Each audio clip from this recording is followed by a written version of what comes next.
murecare, taglia che forza che anni va veloce, che con le corna. Prepariamo oggi la scaccia di pomodoro, prezzemolo e cipolla. Gli ingredienti sono la passata di pomodoro, formaggio, prezzemolo e cipolla. Uniamo il tutto, la pentola col pomodoro,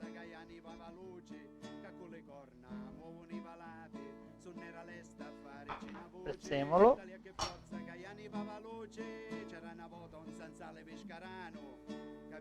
e formaggio.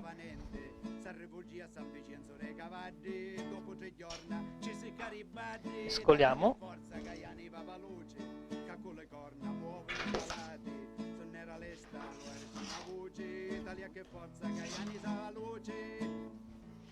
C'era una volta un massaro muricano che aveva mise che non venia niente.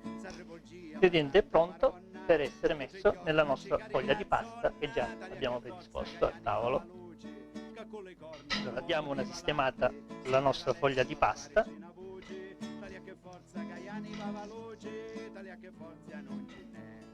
Distribuiamo il pomodoro con gli altri ingredienti.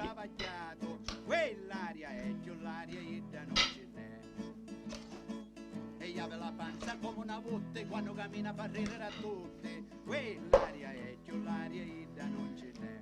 Questo è un procedimento da fare molto veloce, in quanto il pomodoro morbido può ammorbidire troppo la pasta e avere una difficoltà poi nel sistemare la pasta nel vassoio.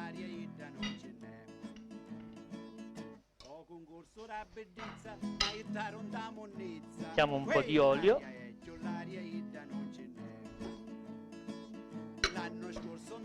e giriamo subito la pasta.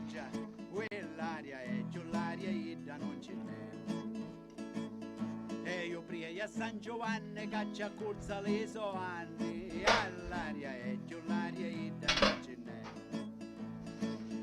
E io pria alla Maronna che ci accorza le sue giorna, quell'aria è più l'aria e non ce n'è. Tagliamo a misura.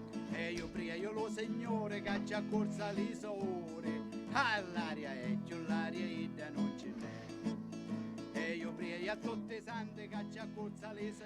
Il piatto è pronto per essere infornato. Allora, abbiamo preparato le nostre scacce. Prima di infornare passiamo dell'uovo crudo di sopra. Questa è la focaccia di pomodoro, prezzemolo e cipolla. Una volta passato l'uovo, abbiamo tutto il forno pronto e inforniamo le nostre scacce. Il forno deve essere a temperatura di 300 gradi circa.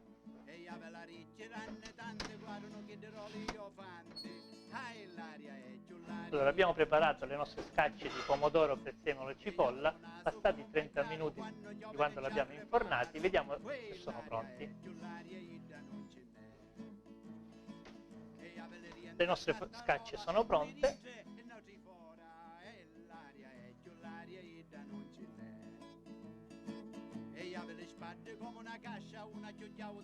Buon appetito!